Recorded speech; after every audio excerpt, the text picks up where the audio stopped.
para la próxima presentación vamos a llamar al ingeniero Gustavo Ferraris. Él es ingeniero agrónomo recibido de la Universidad Nacional de Rosario y tiene un máster en Ciencias del Suelo en la Universidad de Buenos Aires.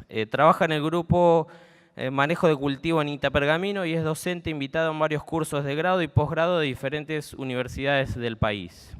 Su área de interés abarca la nutrición de cultivos, el estudio de fertilidad de suelos, especialmente en el largo plazo, y el manejo sitio específico de la fertilización. La pregunta que nos va a ayudar a responder Gustavo es: ¿qué pasa con los otros micronutrientes y los otros cultivos? ¿Hay algo más además de zinc y maíz?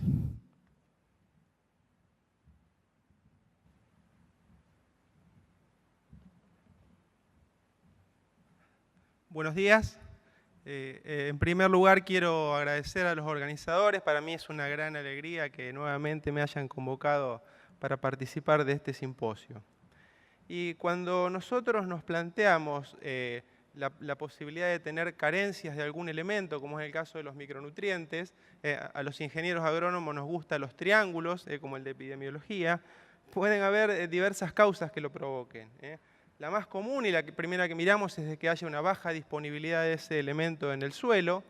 También puede suceder que encontremos un cultivo con una particular exigencia o sensibilidad a un determinado elemento, o que se den condiciones ambientales o de manejo, ¿no es cierto?, que sean predisponentes.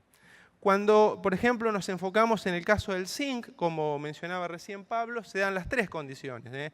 Encontramos suelos que, como veíamos en el mapa, muchas veces están por debajo de los umbrales críticos propuestos y ajustados.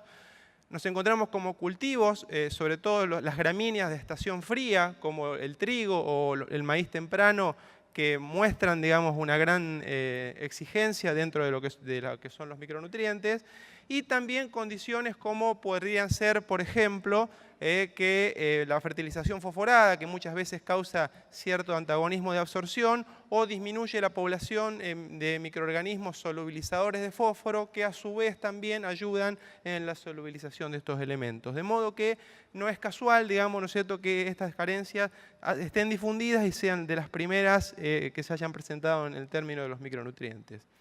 Cuando empezamos a pensar y a repasar otros elementos que serían importantes para otros cultivos, generalmente no encontramos las tres causas, pero hay algunas, ¿no es cierto?, que suelen destacarse. Por ejemplo, en el caso del boro, cuya fuente primaria de abastecimiento es la materia orgánica, la disminución que hemos tenido en amplios sectores y regiones de nuestro país es una causa muy común, digamos, ¿no es cierto?, que hace que aparezca en distintos cultivos, como por ejemplo la soja o el girasol, que son exigentes. Y a su vez suelen darse condiciones ambientales con frecuencia, como por ejemplo elevadas lluvias que lixivian a este nutriente, que es muy móvil, o, ¿no es cierto?, condiciones de sequía que también limitan, ¿no es cierto?, su absorción. En nuestro caso, ¿no es cierto?, aquí les presento una recopilación de más de 10 años de ensayos, desde la campaña 2005-2006 a esta última en soja, 142 ensayos, en total 689 tratamientos evaluados, y encontramos, ¿no es cierto?, una variación según la condición ambiental.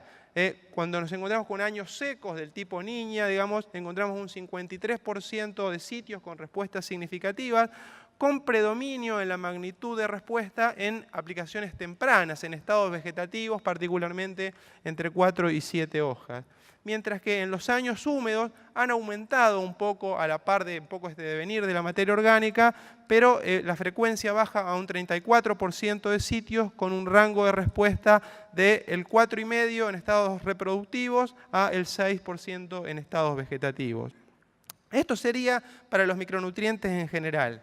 Si dentro de las aplicaciones los fertilizantes utilizados tienen más de 50 gramos de boro por hectárea, vemos que esta frecuencia de respuesta aumenta en el orden del 10%. O sea, tendríamos un 65% de sitios con respuesta en años secos y cerca del 45%, ¿no es cierto?, en años húmedos. De modo que podríamos decir de que dentro de los micronutrientes que evaluamos para soja, el boro es el que con mayor frecuencia y que más impacto tendría dentro de las respuestas a la fertilización. De igual modo, como se han encontrado en otras zonas también, Generalmente nosotros lo hemos evaluado en dos estados vegetativos, ¿no es cierto? Por ejemplo, desde B4 a B7 con la última aplicación de herbicidas, o en un estado reproductivo, por ejemplo, acompañando un fungicida en R3. Y en general hemos tenido, como mostrábamos en los cuadros que están arriba, un poco más de respuesta, digamos, ¿no es cierto?, cuando las aplicaciones son tempranas, digamos, de R1 o antes. Y también situaciones de estrés puntuales como defoliaciones, granizos, dosis supraóptimas de agroquímicos en general tienden a incrementar la respuesta. Otro microelemento del que se ha hablado un poco menos, digamos, en estas últimas campañas, es el cloro, digamos, ¿no? Hasta el 2007 se hicieron muchos ensayos de respuesta a cloruros en trigo con una evidencia, ¿no es cierto?, de frecuencia y magnitud importante. Luego, digamos, a partir del 2008, el aumento en los precios del potasio y en alguna medida el desinterés en el cultivo de trigo, digamos, por las dificultades de comercialización que tuvo, hicieron que estas líneas se dejaran un poco de trabajo, digamos, ¿no es cierto? Pero se había recopilado mucha información positiva al respecto. Este último año nosotros retomamos lo que llamamos parcelas de vigilancia, el hecho de decir, hacer algún ensayo o algún tratamiento para ver si aparece la deficiencia. Y como resultado encontramos, ¿no es cierto?, que hubo incrementos de biomasa interesantes hacia antesis, lo cual es difícil discriminar si es un efecto potasio o cloruros, porque el potasio produce también esos incrementos de biomasa. Una tenue reducción en lo que son la incidencia, la severidad de enfermedades, en este caso, digamos, un ensayo hecho con la variedad Ceibo, redujo un 6%, como vemos ahí en la evaluación del testigo versus la dosis de 100 kilos de cloruro de potasio, redujo un 6% la severidad de mancha amarilla, 1,8% de roya a la hoja y 2,4% de roya estriada. En el caso de roya del tallo y bacteriosis, la enfermedad tiene un muy buen perfil genético, la variedad, entonces no notamos diferencias. Pero son leves tendencias, digamos, ¿no? Y en lo que respecta al rendimiento, si bien hay algún punto fuera de tendencia, como es ahí la dosis de 200 kilos de cloruro de potasio, realmente los resultados fueron muy interesantes, de modo que, digamos, es como para prestar atención y volver a indagarlo en los próximos años, su factibilidad técnica y económica.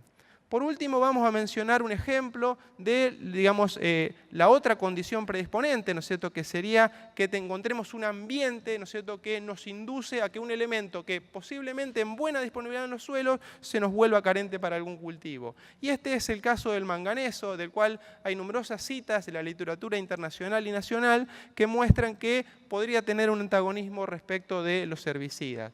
Particularmente se menciona que el glifosato es un quelante sistémico de cationes como el manganeso, el hierro, ¿no es cierto?, o el calcio, efecto que nosotros hemos visto más pronunciado básicamente en condiciones de sequía, que no han sido las últimas campañas precisamente, ¿no es cierto? Acá podemos ver una foto en la escuela salesiana de Ferré, que es un lugar donde nosotros hacemos muchos ensayos, donde una dosis alta de glifosato produce, ¿no es cierto?, la aparición del síntoma.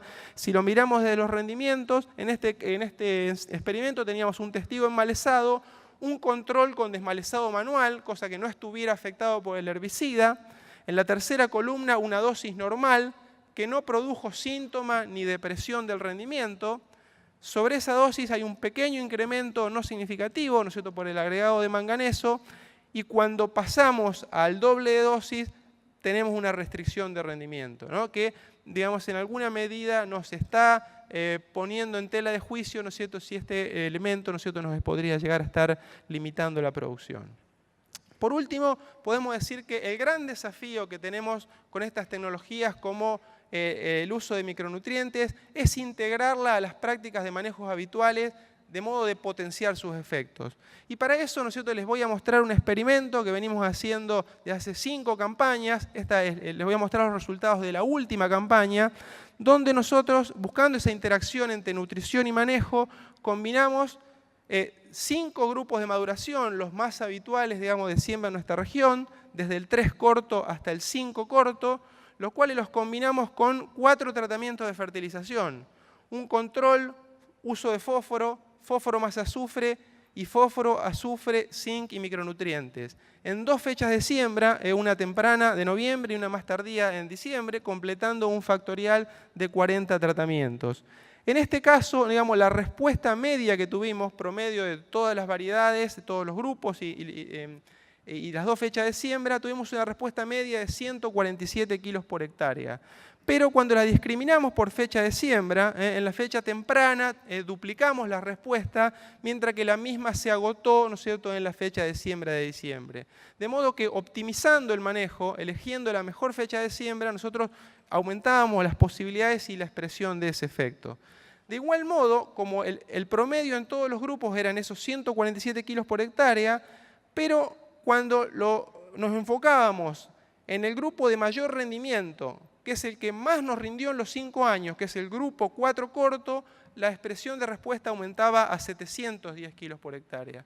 De modo que nosotros no podemos mirar esta tecnología de manera aislada. Muchas veces analizamos el promedio, pero el promedio nos está diciendo poco. Realmente hemos comprobado a través de distintos experimentos que la respuesta a micronutrientes no está aislada del buen manejo del sistema. Y como sucede en este ejemplo, optimizar la fecha de siembra, el grupo de maduración y también otras buenas prácticas agronómicas podría potenciar sus efectos y maximizar la eficiencia en el uso de los micronutrientes. Así que bueno, muchas gracias nuevamente a todos ustedes y por la invitación. Muchas gracias.